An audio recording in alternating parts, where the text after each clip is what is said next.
자, 오늘 말씀은 제가 전하지 않고 또 우리 전도사님도 전할 수가 없고 우리 귀한 분을 모셨습니다. 우리 김인권 선교사님. 김인권 선교사님은 통가에서 남태평양에 있는 통가에서 장애인들 현지에 장애인들이 많아서 그 장애인들을 섬기는데 한 14년 계셨죠? 17년이랍니다. 죄송합니다. 17년. 제가 예전 교회에 17년 있었는데 똑같네요. 17년 동안 장애인 섬기시다가 재작년에 은퇴하신 것 같아요. 맞습니까? 그래서 지금은 일본 선교를 준비하세요.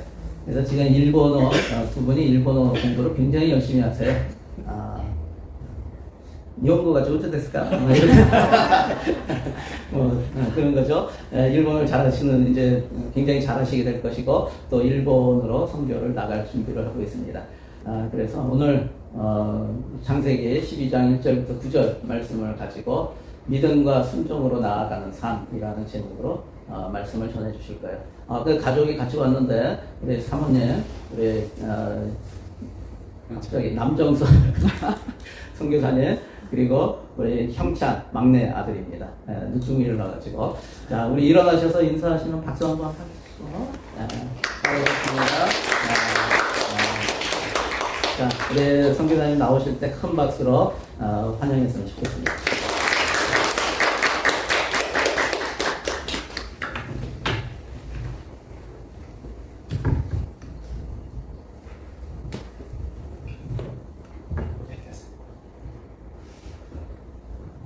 먼저 이렇게 말씀을 나눌 수 있도록 초청해 주신 우리 손진국 목사님, 또 하늘 소망교회 성도 여러분들께 감사를 드립니다.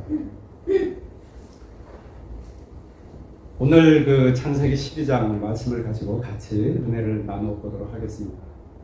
창세기는 여러분 잘 아시다시피 50장으로 이렇게 이루어져 있고, 그리고 두 파트로 나누어져 있다고 볼 수가 있습니다. 첫 파트는 창세기 1장부터 11장까지 천지 창조와 또 인간의 그 창조, 또 타락과 범죄, 그다음에 노아의 홍수, 또 바벨론, 바벨 탑이죠. 이렇게 이어지는 이야기들이 1장부터 11장까지 있고, 그다음에 이제 두 번째 파트가 12장, 오늘 저희가 읽은 이 12장부터 50장까지 주로 이제 족장들 아브라함, 이삭, 야곱, 그리고 이제 요셉의 이야기로 50장까지 쭉 이어집니다. 이렇게 두 파트로 나눠져 있고, 오늘 저희가 읽은 이 12장부터 해서 이제 족장의 이야기가 시작이 됩니다. 이 족장의 이야기가 왜 중요하고 현재를 살고 있는 우리와 무슨 관계가 있는지 오늘 말씀을 통해서 같이 한번 살펴보도록 하겠습니다.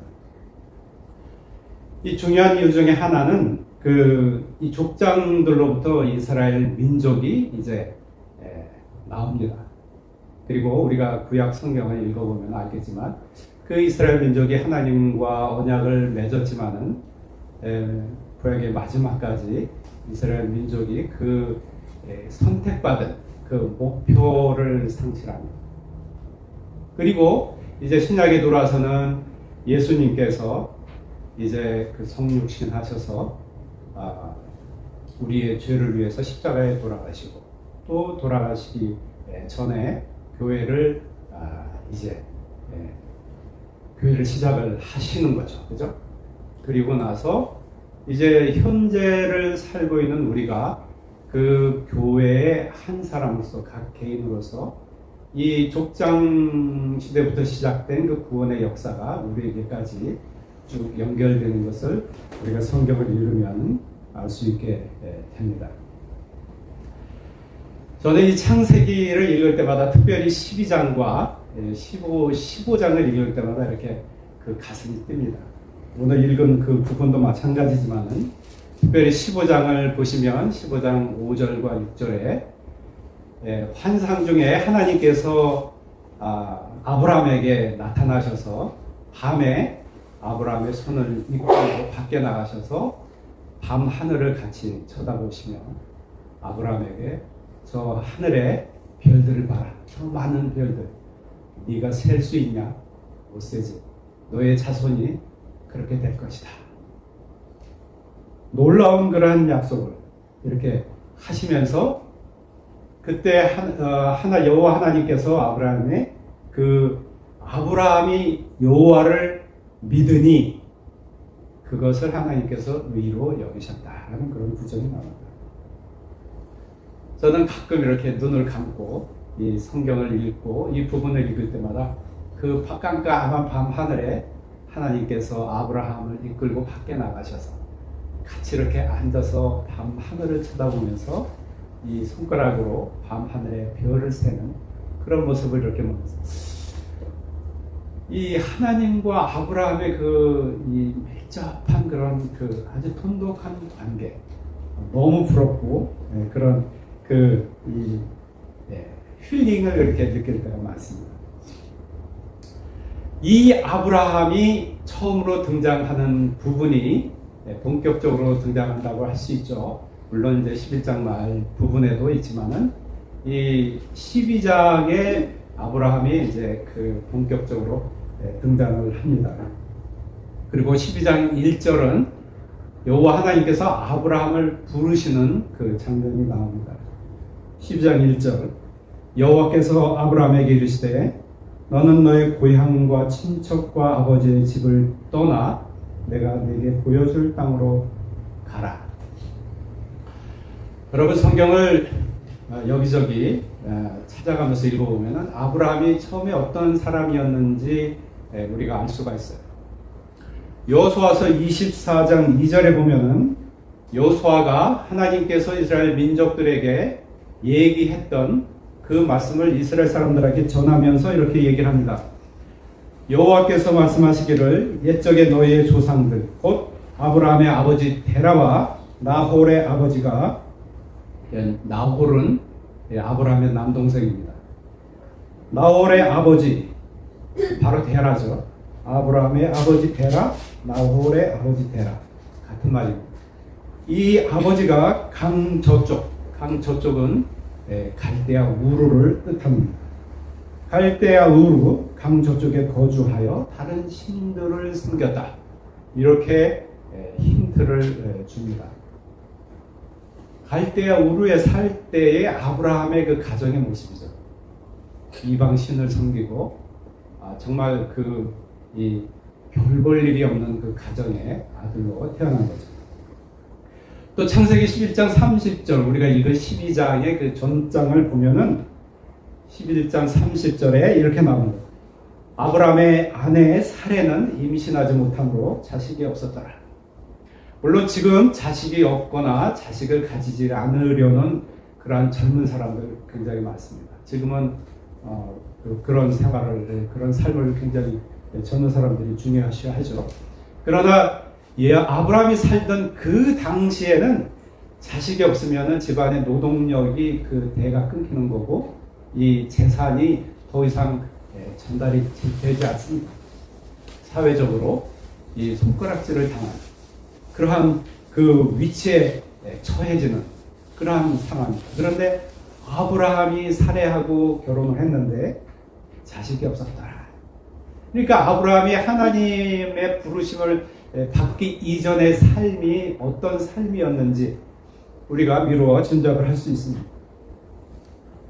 그러면 하나님께서 왜 아브라함을 선택하셨나? 모든 사람들이 궁금해하죠. 아무도 모릅니다. 전혀 알 수가 없습니다.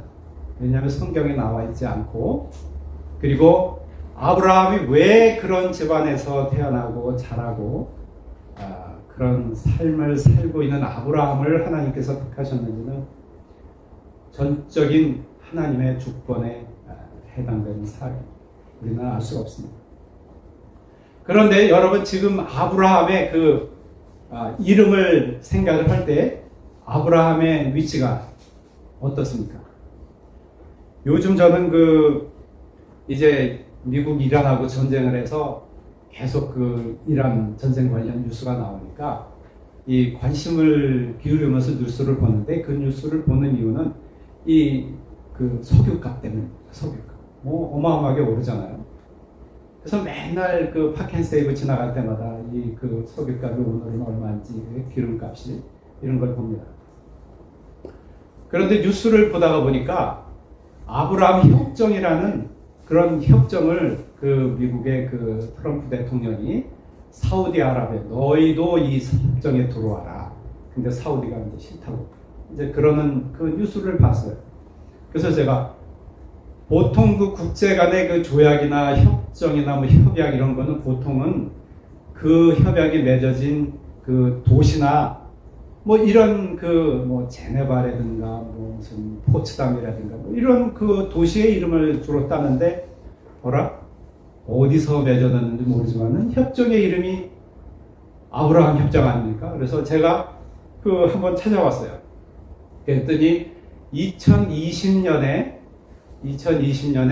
그 당시 대통령이 뭐 트럼프였나요? 모르겠는데 하여간 그 미국의 주선으로 그 이스라엘과 또 아랍에미레이트, 바레인, 또 수단, 또 이런 그 몇몇 아랍 국가들이 국교를 정상화하는 그러한 그 협약이었어요. 근데 이제 이란 전쟁이 끝나가면서 이제 트럼프가 이런 이 협약 그 사이즈로는 좀 부족하니까 사우디도 들어와라, 뭐 다른 나라도 들어와라, 막 이렇게 그 얘기를 하는 것 같습니다. 어라? 이름이 왜 아브라함 협정이지? 왜 아브라함 협정이겠어요, 여러분? 아브라함의 이름은 유대교 또 이슬람교, 기독교의 공통적으로 믿음의 조상으로 여겨지는 그런 이름이에요. 그러면 이 지구상에서 유대교, 기독교, 또 이슬람교 이렇게 세 개의 그 종교를 합치면 인구의 절반 이상이에요. 그리고 아브라함 협정이라고 하면은 아랍의 국가들도 거부감이 없죠. 제가 역사를 잠깐 보면서 그래서 아브라함 협정이었구나. 여러분 지금의 아브라함의 이름이 갖는 이 영향력이 얼마나 큽니까? 그런데 우리가 이 12장을 읽으면서 맨 처음에 아브라함에게 명령을 하시는 떠나라 그리고 가라 그 명령을 하시는 분은 여호와 하나님이죠. 이 여호와 언약의 주체, 이 족장시대 그 전부터 물론 그렇지만은 이제 구원의 사역의 그 계획을 짜고 그 계획을 위해서 아브라함을 선택하시고 아브라함에게 명령하시는 그 구원 사역 역사의 주인공은 바로 언약의 하나님 여호와 하나님인 것을 우리가 알아야 됩니다. 12장에 아브라함이 등장한다고 해서 아브라함이 주인공이 아니에요. 물론 아브라함 이후에 여러 그 족장들이 계속 나오지만 그 족장들은 주인공이 아닙니다. 언약의 하나님, 명령하시는 하나님, 그 하나님이 구원 역사, 이 이야기의 주인공이십니다. 이제 그 언약의 하나님이 아브라함에게 너의 고향과 친척과 아버지의 집을 떠나라. 그리고 내가 너에게 보여줄 땅으로 가라. 떠나라. 또 가라. 이렇게 명령을 하십니다. 여기서 성경에는 고향과 친척과 아버지의 집을 떠나라 이렇게 쓰여 있지만은 이 명령이 아브라함이 살던 고향과 또 아브라함의 그 혈연, 친척들, 자기의 이 형제들 이런 혈연과 절단하라는 그러한 명령인가요? 제가 성경을 읽어보면서 그 지역을 떠나고 가족 관계를 끊고 하는 이러한 명령이 아닌 것을 제가 말씀을 드리고자 합니다.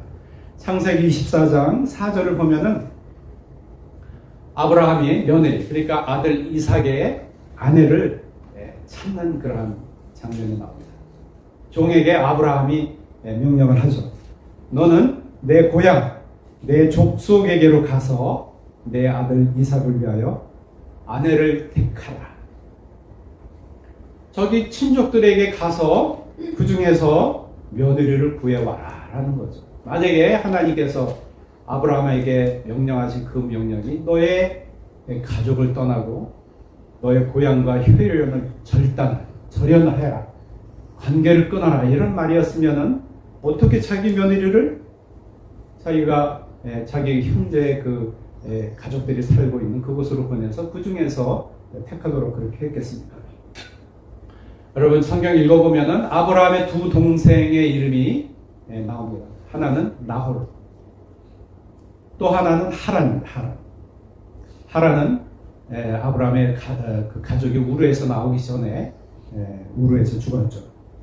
그리고 아버지 데라가 우르를 떠날 때 아브라함 부부와 그리고 데라의 손자인 롯, 나홀의 아들이죠.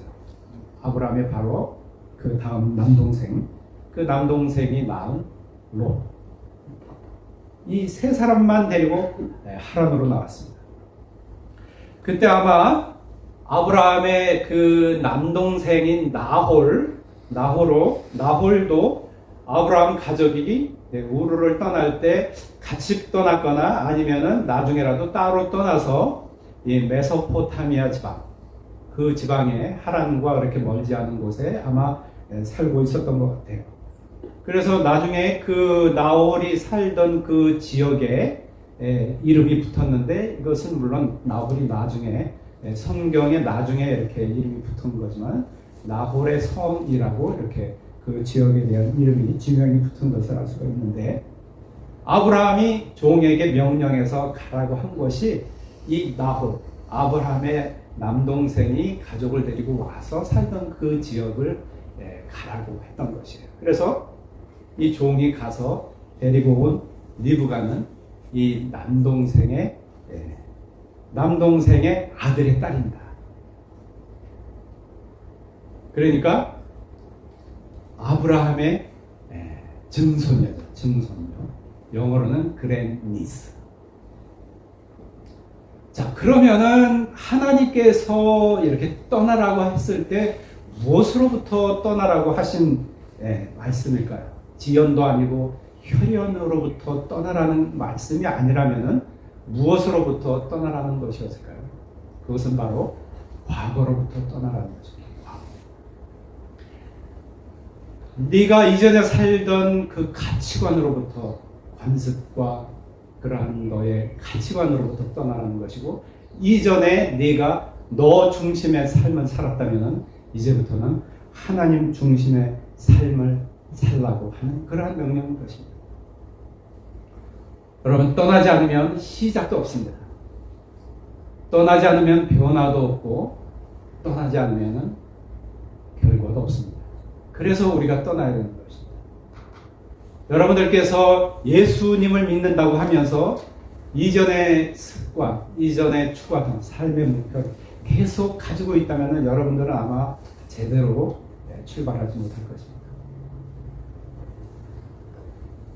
그래서 여호와 하나님께서 아브라함에게 떠나서 이제 내가 네게 보여줄 땅으로 가라 이렇게 명령을 하십니다.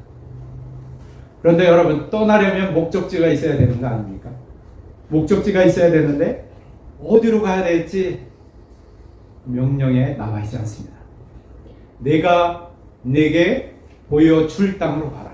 보여준 땅도 아니고 지금 인도하는 땅도 아니고 앞으로 보여줄 미래의 땅. 결국은 출발하면서 어디로 가야 될지 모르는 상태에서 이제 출발하는 것을 알 수가 있어요. 만약에 우리가 아브라함의 입장이었다면 이 얼마나 당황스럽고 황당한 그러한 명령일까요? 내가 보여줄 땅으로 가라. 그런데 아브라함은 이렇게 하나님께서 말로 하신 그 약속, 무슨 지도가 있는 것도 아니고 증서가 있는 것도 아니고 하나님과 계약을 맺은 것도 아닌 이러한 하나님께서 말로 하신 그 약속만을 의지해서 이제 아브라함이 출발하는 것을 알 수가 있습니다. 이럴 때 아브라함에게 필요한 것이 무엇이었을까요? 바로 믿음입니다. 우리도 이 신앙생활을 할 때 하나님, 예수님을 잘 믿고자 한다면은 이러한 믿음이 우리에게 필요한 것입니다. 어디로 갈지는 나중에 알려줄 테니 지금은 일단 출발을 해라. 떠나라. 사실 이런 경우가 없는데, 여러분 전쟁이 나도 말해요. 피난을 갈 그런 그 상황이 될 때 아무리 급해서 어디로 가더라도 우리가 대충은 어디로 가야겠다 이런 생각은 하면서 가지 않겠어요? 하나님께서는 아브라함에게 그러한 여지를 주지 않습니다. 떠나라. 떠나는 것은 결코 쉬운 일이 아닙니다. 아브라함이 이때 떠날 때 어떤 상황이었을지 생각을 해보세요. 자기 가족이 있죠. 종들이 있죠. 그리고 지금까지 키우던 가축들이 있습니다. 그 모든 것을 이끌고 큰 텐트를 가지고 이제 정처 없이 갈 생각을 해보세요. 우리가 만약에 1박 2일이라도 어디 가까운 데라도 잠깐이라도 만약에 오클랜드에서 뭐 해밀턴을 간다, 타우랑을 간다, 타우포를 간다고 할 때 우리가 얼마나 번거롭습니까? 벌써 일주일 전, 2주일 전부터 숙소 예약하지, 거기에 무슨 부엌은 잘 돼 있나, 우리가 거기 가서 뭘 사가지고 가서 음식을 해 먹을 수 있나, 화장실은 깨끗한가 미리 사진을 보고, 그리고 구글 맵에다가 다 표시를 해가면서 30분 가서 좀 쉬다가 여기서 뭐 햄버거를 먹고 뭐 온갖 것을 우리가 다 계획을 하지 않습니까? 그런데 온 식구들을 데리고 온 재산을 다 가지고 이제 가는 아브라함, 얼마나 힘들겠어요.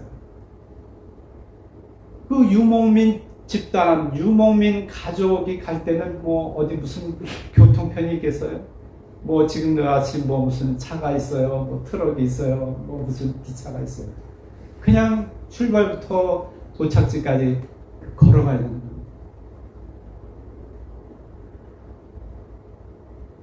만약 아브라함에게 믿음이 없었다면, 물론 아브라함에게 믿음이 없었다면 하나님께서 아브라함을 택하지 않으셨을 거라고 생각합니다.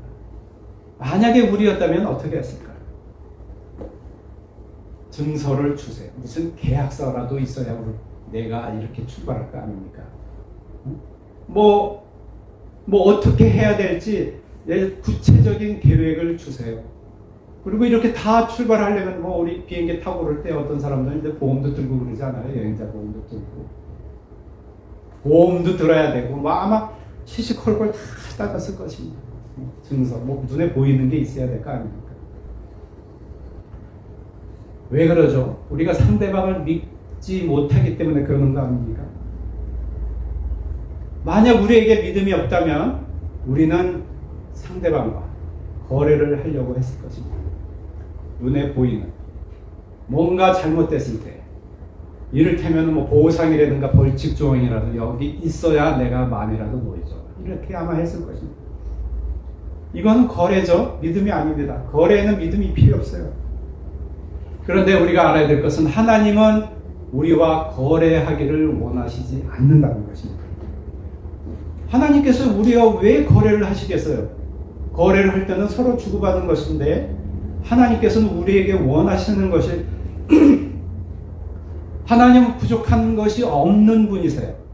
우리에게 거래를 해서 우리에게 무언가를 받아낼 필요가 없는 분이시죠.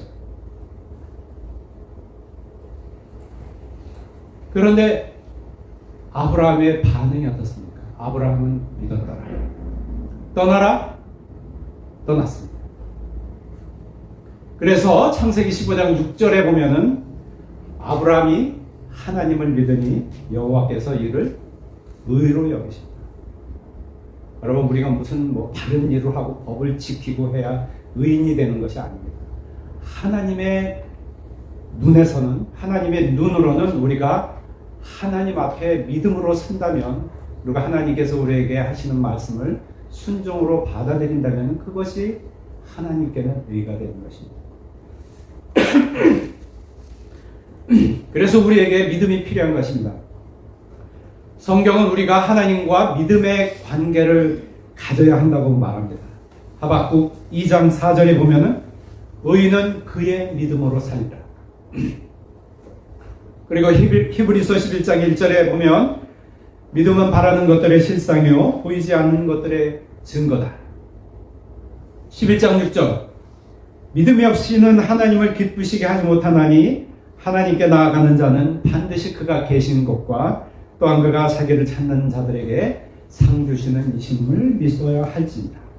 17절 아브라함은 시험을 받을 때 믿음으로 이삭을 드렸으니 그는 약속을 받은 자로 돼 그 외아들을 드렸느니라. 2절부터는 하나님께서 아브라함에게 주시는 약속들이 나와 있습니다. 창세기 12장 2절 내가 너로 큰 민족을 이루고 내게 복을 주어 내 이름을 창대케 하리니 너는 복이 될지라. 첫째, 하나님의 약속이 너로 큰 민족을 이루게 하겠다. 우리 상식적으로 생각해보면 이때 아브라함이 이 명령을 받고 아마 너털 웃음을 웃지 않았을까 이렇게 생각해요. 자식도 없는데 큰 민족을 이루? 아니 자식이 있어야 큰 민족을 이루는 거 아닙니까? 사례가 그때 사례하고 아브라함은 10살 차이가 나더라. 그때 하나님께서 아브라함에게 이 명령을 주실 때 아브라함의 나이는 75이었어요. 사라는 65세죠. 지금까지 자식이 없었고 앞으로도 자식이 없죠. 왜냐하면 아내는 지금까지 자식을 못 낳았으니까. 그런데 하나님의 명령이 뭡니까? 너로 큰 민족을 이루게 하겠다. 아니 자식도 없는 사람한테 하나님께서 지금 무슨 농담을 하시는 거예요. 그런데 아브라함은 이 말을 믿었습니다. 왜 믿었을까요? 하나님이 말씀이니까, 하나님이니까, 언약의 하나님, 여호와 하나님이 하시는 말씀이니까 아브라함은 따지지 않고 그냥 믿었어요. 이게 무슨 황당한 일입니까? 이런 얘기 전혀 없어요. 여러분 성경을 읽어보세요. 아브라함이 하나님께 따지고 되묻고 한 그런 부분이 있습니까? 그리고 사실 그 당시에 그 아브라함이 하나님께서 하신 그런 말씀을 들을 때 너무 터무니없다라고 생각하기 십상이었던 그 상황은 그 당시에 지금은 미국이나 중국이나 이렇게 큰 나라들이 있지만 그 당시 큰 나라는 이집트하고 바벨론 이런 나라들이었어요. 얼마나 큽니까? 이집트 역사도 길고. 아니 내가 만약 설혹 자식이 있더라도 아니 그 자식들이 언제 그 나라를 세우고 그 이집트나 바벨론 이러한 버금가는 그런 큰 민족을 이루고 나라를 이룰 수가 있을까? 그런 생각을 아마 했을 것입니다. 그럼에도 불구하고 아브라함은 하나님의 이 약속을 믿었습니다. 왜? 하나님의 약속입니다. 사람 간의 약속은 믿을 수 없지만 우리는 하나님의 약속을 믿을 수 있습니다. 그리고 하나님의 그 약속을 우리는 믿어야 합니다. 두 번째 약속은 내게 복을 주어 내 이름을 창대케 하리니 너는 복 자체가 될 것이다. 하나님께서 아브라함에게 복을 주겠다고 하시면서 너는 복 그 자체가 될 것이다. 이렇게 말씀을 하셨습니다. 우리는 믿음을 가진다고 할 때 우리는 믿음을 복을 받기 위한 어떤 조건이나 전제 이렇게 생각하는 경향이 있습니다. 근데 그렇게 생각하면 안 돼요. 미국의 몇몇 큰 교회 목사님들 중에는 이 구절을 들어서 교인들에게 이렇게 설교를 합니다. 아브라함에게 믿음이 있었기 때문에 봐라, 아브라함이 나중에 얼마나 큰 거부가 되냐. 아브라함이 하나님을 잘 믿으니까 하나님께서 복을 내려 주셔서 그렇게 큰 그 아주 어마어마한 그러한 그 복을 받은 것이 아니냐 이렇게 설교를 합니다. 그러면서 너희도 잘 믿으면 이렇게 큰 복을 받을 것이다. 여기서 복은 어떤 복입니까? 물질적인 복이죠. 명예, 명성을 하는 것, 사업이 번창하는 것. 이런 것을 복이라고 생각한다면 하나님의 그 의도와 달리 말씀을 해석하는 것입니다. 만약에 그렇다면은 우리 가운데 가난하거나 아니면은 계속적으로 여러 가지 어려움 가운데 그런데 처한 그런 사람은 믿음이 전혀 없어서 그런 상황에 처해 있는 것입니까? 절대 그렇지 않죠. 우리는 물질이든지 뭐든지 절실하게 원할 수는 있지만은 하나님께서 우리에게 주시는 복은 그런 물질에 대한 것이 아닙니다. 만약에 그것이 물질에 대한 것이었다면 예수님께서 이런 말씀을 하셨잖아요. 부자가 천국에 들어가는 것이 낙타가 바늘 구멍을 통과하는 것보다 더 어렵다. 그런데 하나님께서 우리에게 주시는 복이 그런 부자되라고 하는 그런 물질에 대한 복일 수는 없습니다. 그렇다면은 하나님께서 아브라함에게 주시는 그 복은 과연 어떤 복인가? 사도 바울이 그 복에 대해서 잘 설명해 주고 있습니다. 갈라디아서 3장 6절부터 9절까지를 제가 읽어드리겠습니다. 6절, 아브라함이 하나님을 믿음에 그것을 그에게 의로 정하셨다 함과 같으니라. 7절, 그런즉 믿음으로 말미암는 자들은 아브라함의 자손인 줄 알지니라. 8절, 또 하나님이 이방을 믿음으로 말미암아 의로 정하실 것을 성경이 미리 알고 먼저 아브라함에게 복음을 전하되 모든 이방인이 너로 말미암아 복을 받으리라 하였느니라. 9절, 그러므로 믿음으로 말미암는 자는 믿음이 있는 아브라함과 함께 복을 받으니라. 여기서 사도 바울이 아브라함에게 주어지는 그 복의 개념을 아주 잘 설명하고 있어요. 그 복이란 아브라함을 통해서 전해지는 복음입니다. 복음. 아브라함 개인을 위한 물질적인 복이 아니라 이스라엘 자손과 믿는 자들과 나아가 더 믿지 않는 자들일지라도 그리고 최종적으로 이 자리에 있는 저와 여러분 각자에게 주시는 구원의 은혜인 것입니다. 그것이 복을 주시겠다고 하는 약속은 아브라함의 자손을 통해서 인류에게 구원을 베푸시는 구세주가 오실 것이다 라는 그 약속의 말씀인 것입니다. 즉 예수 그리스도로 말미암아 지금 이곳에 사는 우리 여러분 각자에게 베풀어지는 구원의 은혜라는 것이죠. 그러므로 그 복은 물질적인 복이 아니라 이 세상에서 잘되고 명성을 얻고 사업이 번창하고 하는 그런 것이 아니라 예수님의 오심, 복음의 전파, 그리고 예수님께서 우리 죄를 지시고 십자가에 돌아가시고 부활하고 승천하시고 우리를 그곳으로 부르신다고 하는 그 약속의 말씀, 그 약속을 말하는 것입니다. 이 얼마나 놀라운 복입니까? 계속해서 아브라함에게 놀라운 약속이 주어집니다. 12장 3절, 너를 축복하는 자에게는 내가 복을 내리고 너를 저주하는 자에게는 내가 저주하리니 땅의 모든 족속이 너로 말미암아 복을 얻을 것이라 하신지라. 저는 이 구절을 읽을 때 이런 어떤 생각이 떠올랐어요.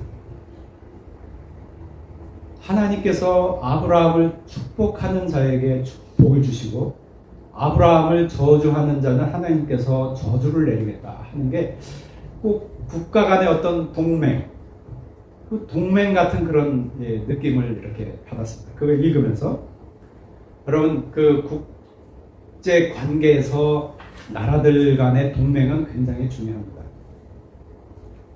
그리고 그 동맹 관계 중에는 강력한 동맹을 유지하기 위해서 상호 방위 조약이라는 것을 맺습니다. 물론 그런 조약을 안 맺는 동맹 관계도 그거는 친선 관계죠. 그렇지만은 상호 방위 조약은 동맹 관계 중에서 가장 강력한 동맹을 맺게 하는 그런 조약입니다. 만약 두 나라 중에 한 나라가 공격을 받으면 내가 같이 싸워주겠다, 내가 막아주겠다라고 하는 것입니다.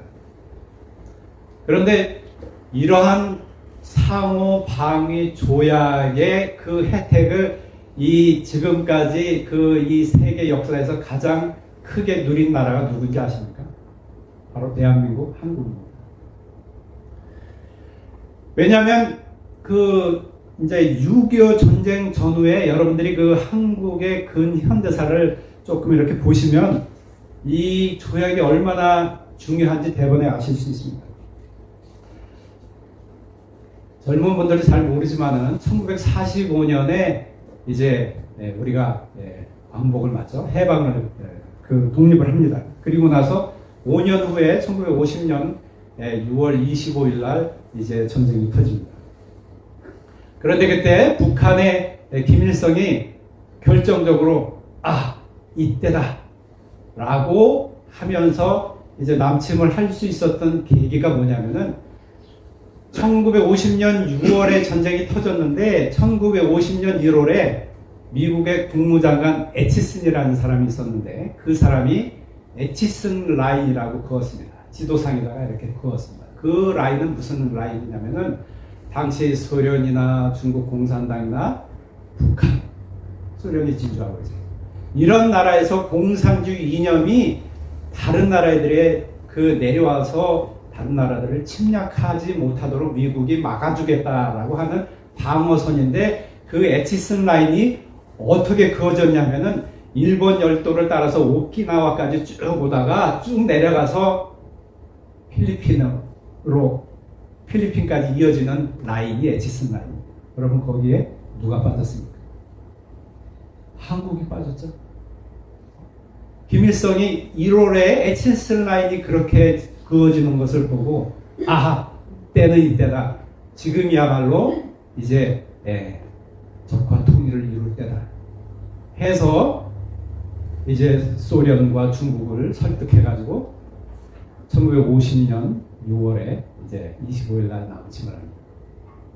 그래서 3년 동안 참 동족 간에 서로 죽고 죽이는 그런 비극적인 전쟁이 일어났죠.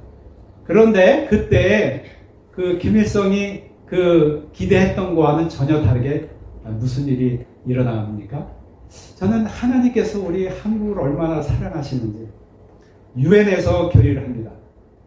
유엔군을 파견하겠고. 그래서 전 세계에서 16개국이 참전을 해서 정말 부산 낙동강까지 밀려 내려가서 조그만 지역만 간신히 남아서 허덕일 때 이제 본격적인 반격을 하죠. 그래서 전쟁이 3년을 끌면서 이제 휴전할 때가 되었을 때 한국 정부가 가장 강력하게 추진했던 게 뭔지 압니까? 미국과 동맹을 맺게 해달라는 거예요. 미국과 동맹. 근데 여러분 생각해 보세요. 이 한국과 뭐 때문에 미국이 동맹을 맺겠습니까? 그렇게 맺겠어요. 한국에서 무엇을 얻을 게 있다고 그 가난한 나라하고 동맹을 맺겠습니까? 그때 한국 정부가 전쟁이 끝나가면서 이제 우리 뜻대로 이렇게 너희들이 그러니까 이제 휴전을 하려면 우리 부탁을 들어줘야 되는데 그게 하나가 뭐냐면은 우리하고 동맹을 맺자라고 한 거예요. 그래서 미국이 얼떨결에 동맹을 맺었는데 동맹을 맺으면서도 또 상호 방위 조약을 맺었습니다. 저는 유엔군이 파견된 거 그래서 같이 싸워주고 우리나라를 막아주고 또 미국과 이렇게 동맹을 맺으면서 상호 방위 조약을 맺은 이 이면에 하나님의 역사가 확실하게 있다라고 그렇게 말씀을 드립니다. 상호 방위 조약은 뭐라고요? 너희가 침략을 받아 내가 도와줄게.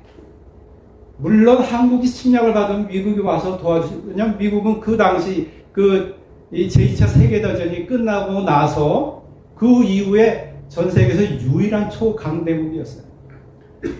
누구도 미국을 침략을 할 엄두를 낼 수가 없습니다. 그런데 미국이 한국과 상호 방위 조약을 맺었어요. 왜일까요? 하나님께서 역사하십니다. 아니 미국이 만약에 그럴 일도 없지만 공격을 받을 때 한국이 어떻게 도와줍니까? 그 당시에. 그럼에도 불구하고 한국과 미국이 상호 방위 조약을 맺었어요. 그 이후로 지금 약 73년 정도 지나지 않았습니까?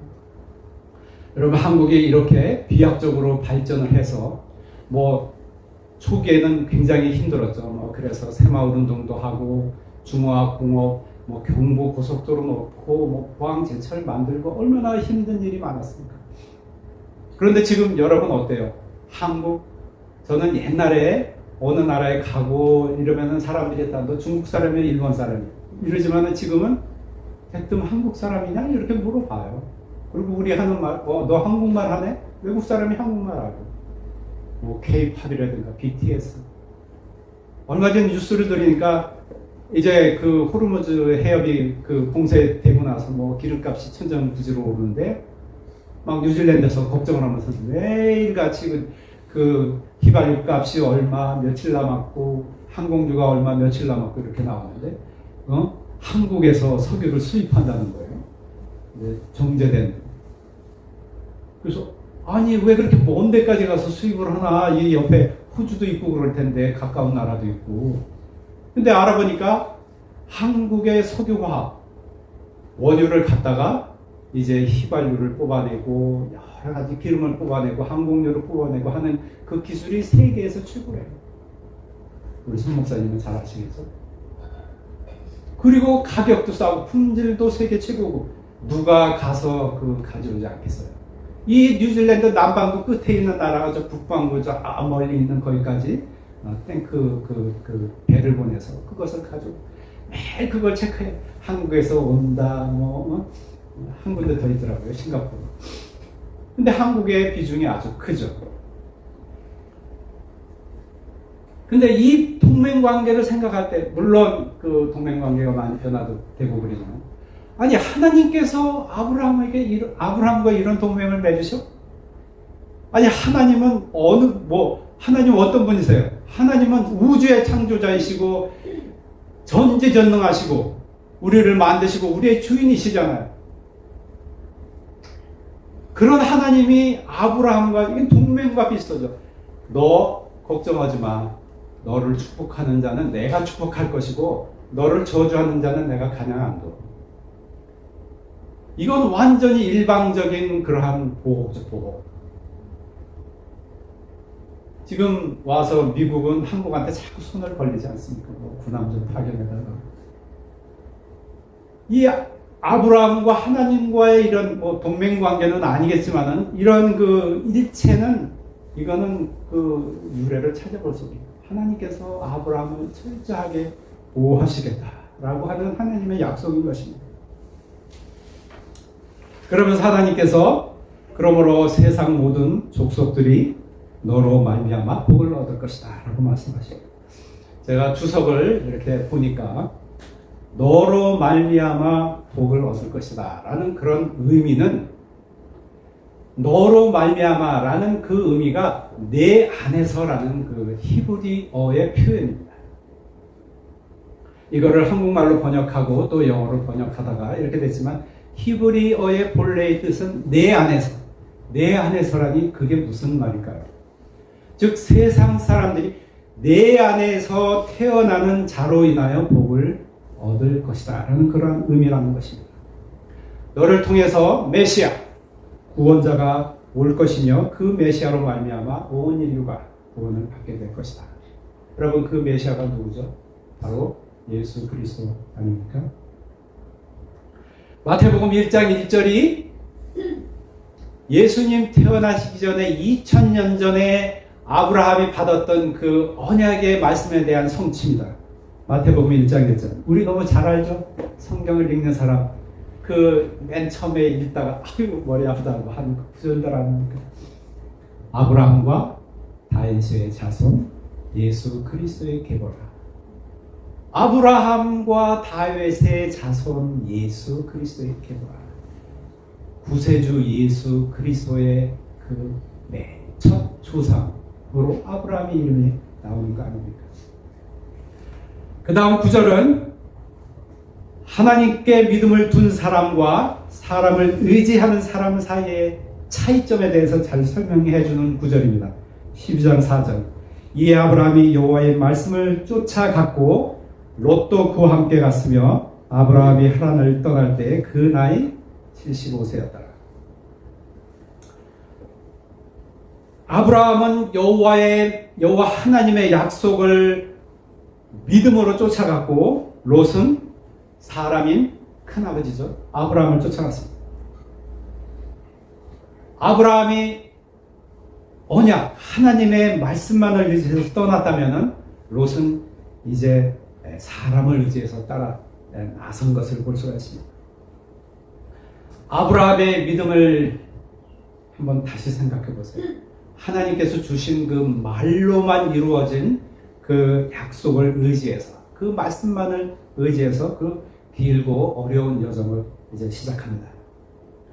특히 그 자손과 큰 민족에 대한 약속은 너무 황당한 약속이었지만 그럼에도 그는 하나님의 말씀에 의지해서 떠났습니다. 그러면은 도대체 아브라함의 믿음의 실체는 뭐냐?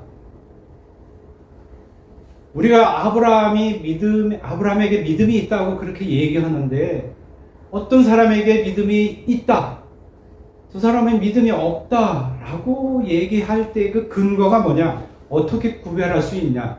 우리 혹시 이런 그 의문이 생기지 않습니까? 히브리서 11장 8절이 그 의문에 대한 답이라고 저는 생각합니다. 히브리서 11장 8절. 믿음으로 아브라함은 부르심을 받았을 때 순종하여 장래의 유업으로 받을 땅에 나아갈새 갈 바를 알지 못하고 나아갔습니다. 부르심을 받았을 때 어떻게 했다고요?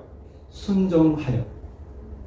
여러분, 우리가 우리 속에 어마어마한 믿음이 있으면 뭐합니까? 너 그 믿음을 사용해 라고 하시는 하나님의 말씀이 바로 약속이고, 그 약속을 의지해서 떠날 때, 우리가 순종할 때 그 믿음은 드러나는 것이에요. 그럴 때 우리가 아브라함이 믿음이 있구나. 이 속에는 어마어마한 약속이 있는데 말씀에는 하나도 우리가 순종을 안 한다면 그 믿음은 없는 것과 마찬가지입니다. 하나님으로부터 황당하고 당황스러운, 말도 안 되는 그러한 이 지시를 받았을 때, 명령을 받았을 때 아브라함은 따지거나 되묻거나 하지 않았습니다. 그러나 반면에 롯은 눈에 보이는 것을 쫓아가는 사람이죠. 우리 너무 잘 알지 않습니까? 소돔과 고모라에서 무슨 일이 있었는지. 그가 눈에 좋아 보이는 그런 소돔을 향해서 갔을 때, 아브라함과 헤어졌을 때, 아브라함이 넌 어디로 갈래? 네가 동쪽으로 가면 난 서쪽으로 갈게. 그러니까 네가 먼저 결정했을 때 롯이 어디를 결정했습니까? 소돔과 고모라가 있는 그 소알 쪽을 보니까 그냥 평지에다가 풀도 많은 것 같고, 난 절로 갈게요. 눈에 좋아 보이는 것을 보고 따라간 사람, 그것이 아브라함과의 차이입니다. 말씀에 순종하여 나아갈 것이냐, 내 눈에 좋아 보이는 것을 보고 나아갈 것이냐. 그래서 히브리서 11장 1절은 믿음은 바라는 것들의 실상이요 보이지 않는 것들의 증거다. 우리는 믿음을 따라 살아야 합니다. 순종하지 않으면 우리의 믿음은 하나님을 기쁘시게 할 수가 없습니다. 창세기 12장 5절. 아브라함이 그 안에 사례와 조카 롯과 하란에서 모은 모든 소유와 얻은 사람들을 이끌고 가나안 땅으로 가려고 떠나서 마침내 가나안 땅에 들어갔더라. 12장 6절. 아브라함이 그 땅을 통과하여 세겜 땅 모레 상수리 나무에 이르니 그때 가나안 사람이 그 땅에 거하여더라. 여러분, 하란에서 가나안까지의 거리는 지금은 그 거리가 문제가 되지 않겠지만은, 유목민으로서 이쪽에서 출발해서 저쪽으로 갈 때 계속 도보를 가고 가는 길에 큰 어려움을 겪고 강도를 당하고 하는 것을 다 감안을 했을 때 그 거리는 650km에서 약 700km 되는데, 그것은 어마어마하게 긴 거리예요. 그 거리를 걸어간다면은 가축을 데리고 걸어가고 피곤할 때 쉬고 텐트를 치고 텐트를 걷고 얼마나 시간이 많이 걸렸을까요? 아브라함이 그 긴 여정을 말씀만을 의지해서 그리고 이제 마침내라고 할 수는 없지만 그때까지도 아브라함은 그 땅이 여호와 하나님이 지정해 주신 그 땅이라는 믿음은 없어요. 그렇지만은 어디까지 갔습니까? 가나안으로 들어와서 세겜 땅, 모레라는 지역에 있는 상수리나무, 큰 상수리나무 그 밑에 갔어요. 갔는데 웬걸 거기 가나안 사람들이 살고 있는 것입니다. 아브라함의 입장에서는 이게 얼마나 지금 그 긴 그 여정을 어렵게 여기까지 왔는데 사람이 살고 있는 곳이에요. 거기서 일단 저기를 풀렀는데 얼마나 황당했겠습니까? 얼마나 힘들었겠어요. 아브라함의 마음. 여기서 우리가 알아야 할 것이 무엇입니까? 우리가 믿음이 있어서 하나님의 말씀에 의지해서 일단 떠났다고 해서 곧바로 우리에게 낙원이 펼쳐지는 것이 아닙니다. 우리가 하나님의 말씀에 순종했다고 해서 모든 일이 일사천리로 그렇게 진행되는 것이 아니라는 것이죠. 아마 아브라함은 그곳에서 심한 그 텃세를 경험했을 거예요. 아브라함이 그 가축들을 데리고 왔잖아요. 가축들에게 뭐가 필요합니까? 풀이 필요하고 물이 필요합니다. 근데 가나안 사람들이 직업이 뭐예요? 그 사람들도 아브라함과 똑같이 유목민들이에요. 그 사람들에게도 가축이 있고 그 사람들도 풀이 필요하고 물이 필요합니다. 그런데 갑자기 우리들이 거주하는 데서 웬 사람들이 와서 풀을 뜯게 하고 자기네들이 가축들이 먹어야 될 그 물을 이렇게 먹을 때 그 사람들의 이 반응이 어땠겠어요? 내쫓자. 여기 뭐 충분하지도 않은데 우리가 뭐 넉넉하면 뭐 나눌 수 있을지 몰라도 그 팔레스타인 그쪽이 얼마나 척박합니까? 아마 심히 아마 습격을 받기도 하고 텃세를 경험했을 것입니다. 자, 7절을 볼까요? 7절. 여호와께서 아브라함에게 나타나 가라사대 내가 이 땅을 내 자손에게 주리라 하신지라. 그가 자기에게 나타나신 여호와를 위하여 그곳에 단을 쌓고. 정말 어처구니가 없고 놀라운 것은 이미 가나안 사람들이 살고 있는데 이제 하나님께서 여기야 이 땅을 너희한테 줄게. 저 사람들은 어떡합니까? 근데 더 황당한 것은 여기야. 그렇지만 내가 이 땅을 너에게 주는 것이 아니라 내 자손에게 주겠다. 저희는 하나님께서 아브라함의 믿음을 왜 이렇게까지 시험하시는지 사실 이해하기 어렵습니다. 그 먼 길을 왔는데 가나안 사람들이 이미 있고 여기서 살아. 내 자손에게 줄게. 너한테 주는 건 아니야. 여기서 아브라함의 믿음은 하나님의 그러한 그 황당한 약속의 말씀처럼 아브라함의 반응도 황당합니다. 무슨 황당이죠? 믿었더라. 순종으로 하나님의 말씀을 받아들인 거 아닙니까? 믿고 받아들인 거. 왜? 하나님이시니까. 그리고 그가 거기서 무엇을 했습니까? 그 하나님께서 내 자손에게 너 이제 여기야. 그리고 내 자손에게 여기를 줄게 했을 때 그가 감사의 그 제사를 드렸습니다. 하나님, 저 자손들에게 이 땅을 주겠다고 하시니 감사할 뿐입니다. 자, 계속해서 무슨 일이 벌어지고 있습니까? 12장 8절. 거기서 베델 동편 산으로 옮겨 장막을 치니 선은 베델이요 동은 아이라.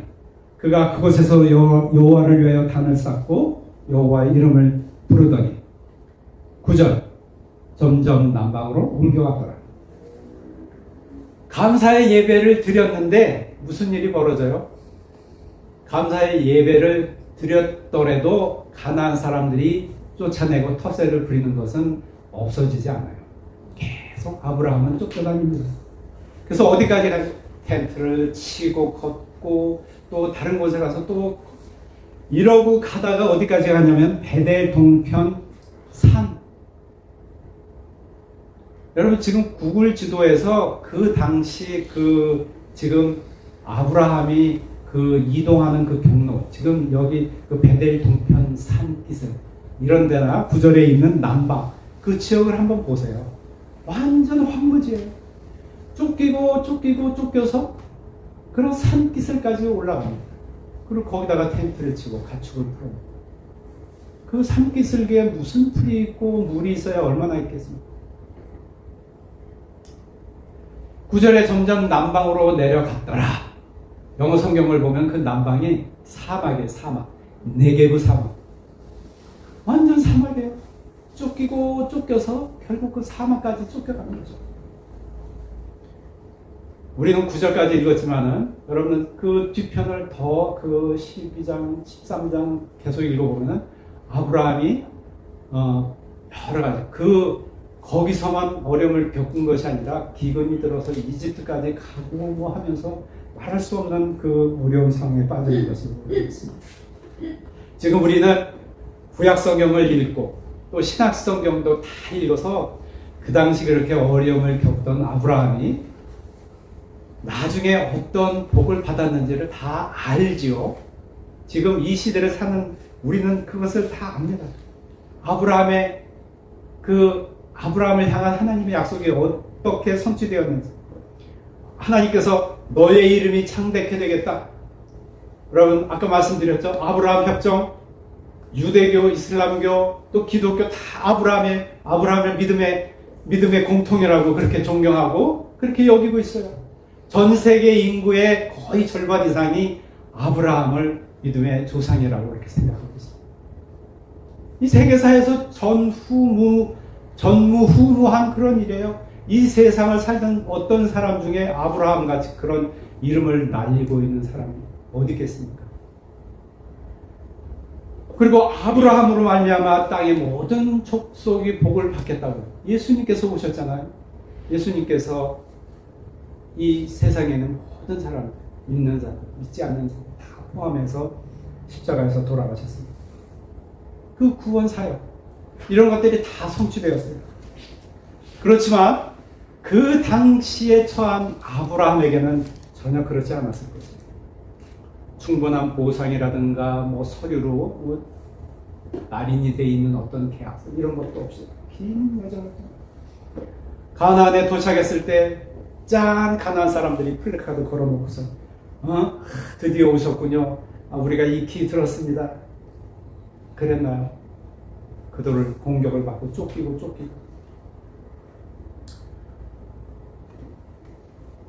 그렇다면 하나님께서 아브라함이 순종하여 이렇게 떠났음에도 불구하고 아브라함에게 계속해서 어려움을 주신 그 이유는 무엇일까요? 만약에 하나님께서 좀 전에 말씀드렸던 것처럼 자, 내가 지도를 줄게. 이렇게 가면 돼. 너희가 종착지야. 너 갈 때 이 지도에 이렇게 점으로 표시된 데 있지? 거기 가면은 풀도 많고 물도 많아. 힘들게 어렵게 가지 말고 이 지도를 따라가. 한 달이면 갈 수 있고 가는 동안 아무 어려움도 없을 거야. 그리고 거기 도착하면은 너는 고생 끝.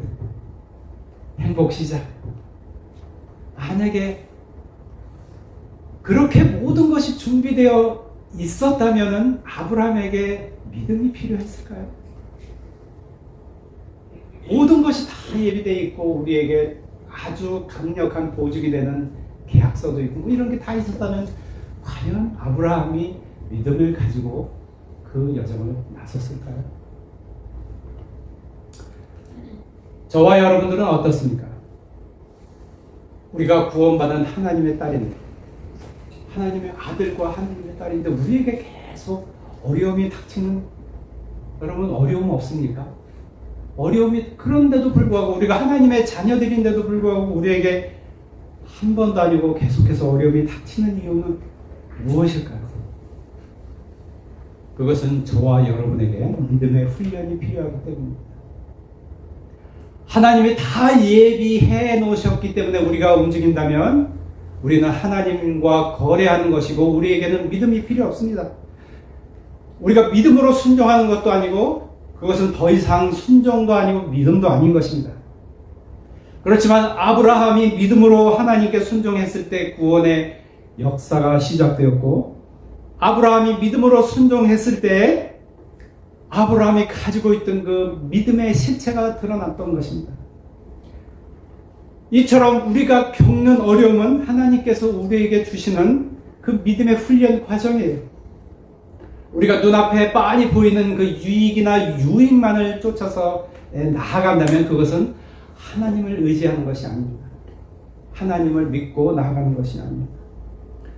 우리는 살면서 하나님만을 의지해야 될 때가 있습니다. 오직 하나님만을 의지해야 되는 그런 순간들이 있어요. 반드시 그런 순간들이 올 수 있습니다. 해결책이 보이지 않을 때, 우리가 그런 어려운 상황에 빠져 있을 때 우리는, 저와 여러분은 어떻게 하시겠습니까? 그럴 때 우리에게 믿음이 필요한 것입니다. 시련과 어려움이 없이 믿음은 성장할 수가 없는 것입니다. 아브라함의 삶을 다시 돌아보시기 바랍니다. 아브라함은 말씀에 순종하여 믿음으로 나아갔습니다.